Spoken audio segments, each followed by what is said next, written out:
नमस्कार, मैं हूं अंकुर और आप देख रहे हैं सत्य हिंदी का न्यूज बुलेटिन। एक नजर अब तक की सुर्खियों पर। ममता बनर्जी पिछले दिनों इस बात पर जोर दे रही थी कि इंडिया गठबंधन का नेतृत्व बदला जा सकता है। इस बीच अब उन्होंने बीजेपी और साथी पार्टियों को बड़ा झटका दिया है नॉर्थ ईस्ट के अमित शाह यानी हेमंत बिस्वा शर्मा को, जो आस पड़ोस के राज्यों में बीजेपी के चाणक्य बनने की कोशिश कर रहे थे। हालांकि झारखंड ने उन्हें हिला दिया। अब असम में बीजेपी समेत अलग अलग पार्टियों के करीब 500 नेता और कार्यकर्ता 27 दिसंबर को गुवाहाटी में एक कार्यक्रम के दौरान ममता बनर्जी की पार्टी टीएमसी में शामिल हो गए। इस समारोह टीएमसी सांसद सुष्मिता देव और राज्य टीएमसी अध्यक्ष रामेन बोर ठाकुर की मौजूदगी में हुआ। कांग्रेस, असम गण परिषद, असम जातीय परिषद और बीजेपी समेत कई दलों के नेता और कार्यकर्ता टीएमसी में शामिल हुए। भाजपा समेत कई दलों के बड़ी संख्या में नेताओं का टीएमसी में शामिल होना हेमंता बिस्वा शर्मा के लिए बड़ी चुनौती बन सकता है। एनआई से बात करते हुए टीएमसी सांसद सुष्मिता देव ने कहा कि क्षेत्रीय दलों में बीजेपी के खिलाफ अच्छा स्ट्राइक रेट और लड़ने की क्षमता है। सुष्मिता देव ने कहा कि हमें असम में एक मजबूत टीम बनाने की उम्मीद है और हम भाजपा के खिलाफ लड़ेंगे। चाहे भाजपा और कांग्रेस के बीच सीधी लड़ाई हो, भाजपा जीतती है, लेकिन जब भी भाजपा और टीएमसी, डीएमके या समाजवादी जैसी पार्टियों के बीच लड़ाई होती है तो भाजपा हार जाती है। इसलिए असम के लोगों को अलग तरीके से सोचने की जरूरत है। आपको दो राष्ट्रीय दलों की प्रतियोगिता के बारे में नहीं सोचना चाहिए, क्योंकि क्षेत्रीय दलों के पास भाजपा के खिलाफ बेहतर स्ट्राइक रेट और लड़ने की क्षमता है। बता दें, बंगाल में मजबूत पकड़ वाली टीएमसी अब असम में ताकत मजबूत करने के लिए पूरी ताकत झोंक रही है और ये हेमंता के लिए एक नई मुसीबत बन सकता है, क्योंकि टीएमसी का फोकस अब असम में भाजपा के खिलाफ एक गठजोड़ बनाने का है। गृह मंत्रालय ने कहा कि भारत सरकार पूर्व प्रधानमंत्री मनमोहन सिंह के स्मारक के लिए जगह आवंटन करेगी। पीआईबी पर जारी बयान के अनुसार गृह मंत्रालय ने कहा है कि इस संबंध में उनके परिवार और कांग्रेस अध्यक्ष मल्लिकार्जुन खड़गे को सूचना दे दी गई। गुरुवार को देर रात जारी बयान में कहा गया कि कांग्रेस अध्यक्ष की ओर से सरकार को पूर्व प्रधानमंत्री मनमोहन सिंह के स्मारक के स्थल के आवंटन के लिए अनुरोध प्राप्त हुआ था। कैबिनेट मीटिंग के तुरंत बाद केंद्रीय गृह मंत्री अमित शाह ने खड़गे और मनमोहन सिंह के परिवार को सूचना दी कि सरकार स्मारक के लिए जगह देगी। बयान के अनुसार इस बीच अंतिम संस्कार और अन्य औपचारिकताएं की जा सकती हैं, क्योंकि जगह आवंटन के साथ ट्रस्ट बनाना होगा। बता दें, शुक्रवार को कांग्रेस अध्यक्ष खड़गे ने मनमोहन सिंह का स्मारक बनाने के लिए प्रधानमंत्री मोदी को पत्र लिखा था। बता दें, मनमोहन का अंतिम संस्कार आज किया जाएगा। पूर्व प्रधानमंत्री मनमोहन सिंह के निधन के बाद उनके अंतिम संस्कार और स्मारक को लेकर विवाद हो गया है। कांग्रेस अध्यक्ष खड़गे ने मोदी को पत्र लिखकर अंतिम संस्कार वहीं करने का निवेदन किया जहां स्मारक बन सके। इस पर गृह मंत्रालय ने शुक्रवार देर रात कहा कि अंतिम संस्कार के लिए निगम बोध घाट चुना गया है। पूर्व पीएम का स्मारक दिल्ली में बनेगा। इसके लिए उचित जगह तलाशी जाएगी और ट्रस्ट बनेगा। कांग्रेस सूत्रों ने बताया कि डॉक्टर सिंह की पत्नी गुरशरण कौर चाहती थी कि अंतिम संस्कार वहीं हो जहां स्मारक बनाया जा सके। कांग्रेस नेता केसी वेणुगोपाल ने कहा कि सरकार पूर्व पीएम का स्मारक बनाने के लिए जमीन तक नहीं तलाश पाई। ये देश के पहले सिख पीएम का अपमान है। टाइम्स की रिपोर्ट के मुताबिक कांग्रेस ने निगमबोध घाट पर अंतिम संस्कार को लेकर भी आपत्ति जताई है। कांग्रेस ने कहा कि अंतिम संस्कार भी ऐसी जगह पर होना चाहिए जहां कभी कोई पूर्व पीएम का अंतिम संस्कार न हुआ हो, क्योंकि कोई भी पूर्व पीएम मनमोहन सिंह के कद के बराबर नहीं है। वहीं आप नेता संजय सिंह ने कहा है कि सिख समाज से आने वाले एकमात्र प्रधानमंत्री को अंतिम संस्कार के लिए राजघाट के पास जगह न देना सरकार की छोटी सोच को दिखाता है।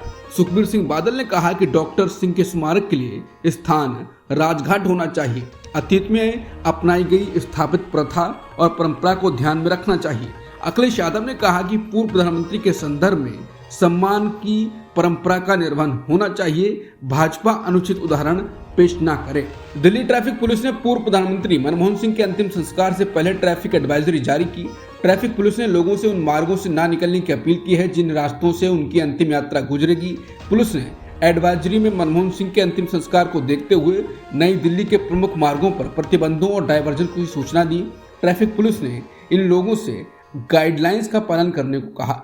ट्रैफिक एडवाइजरी के जरिए पुलिस ने जाम से बचने और भीड़भाड़ कम करने के लिए लोगों से पब्लिक ट्रांसपोर्ट का इस्तेमाल करने को कहा है, ताकि बिना परेशानी के लोग अपने डेस्टिनेशन तक पहुंच सकें। बता दें कि पूर्व पीएम डॉक्टर मनमोहन सिंह का अंतिम संस्कार शनिवार दोपहर निगमबोध घाट पर किया जाएगा। व्हाइट हाउस ने पूर्व प्रधानमंत्री मनमोहन सिंह के निधन पर राष्ट्रपति जो बाइडेन का एक बयान जारी किया। बयान में कहा गया है कि जिल और मैं पूर्व भारतीय प्रधानमंत्री मनमोहन सिंह के निधन के शोक में भारत के लोगों के साथ शामिल हैं। इस मुश्किल घड़ी में समय हम उस विजन के प्रति प्रतिबद्ध हैं जिसके लिए प्रधानमंत्री सिंह ने अपना जीवन समर्पित किया। जिल और मैं farmer first lady Gursharan Kaur, उनके 3 बच्चों और भारत के सभी लोगों के प्रति अपनी गहरी संवेदना व्यक्त करते हैं।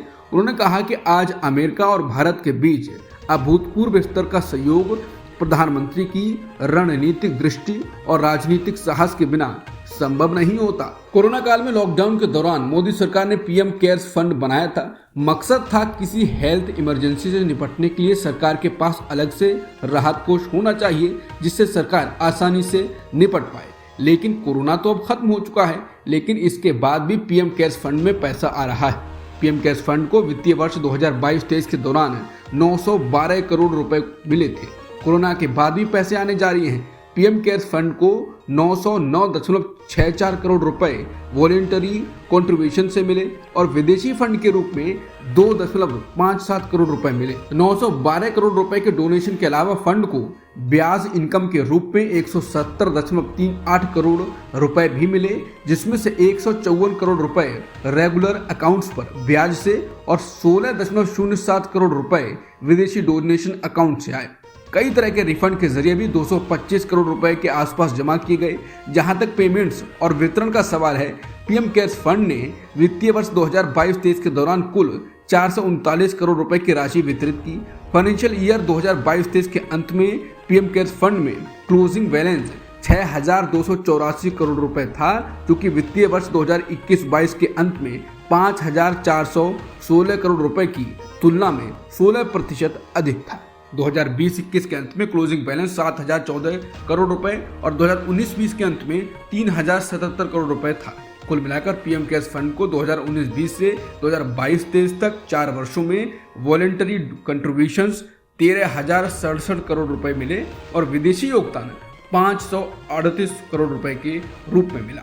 कुल 13,605 करोड़ रुपए मिले हैं। इस दौरान उसे ब्याज के आय के तौर पर 565 करोड़ रुपए मिले।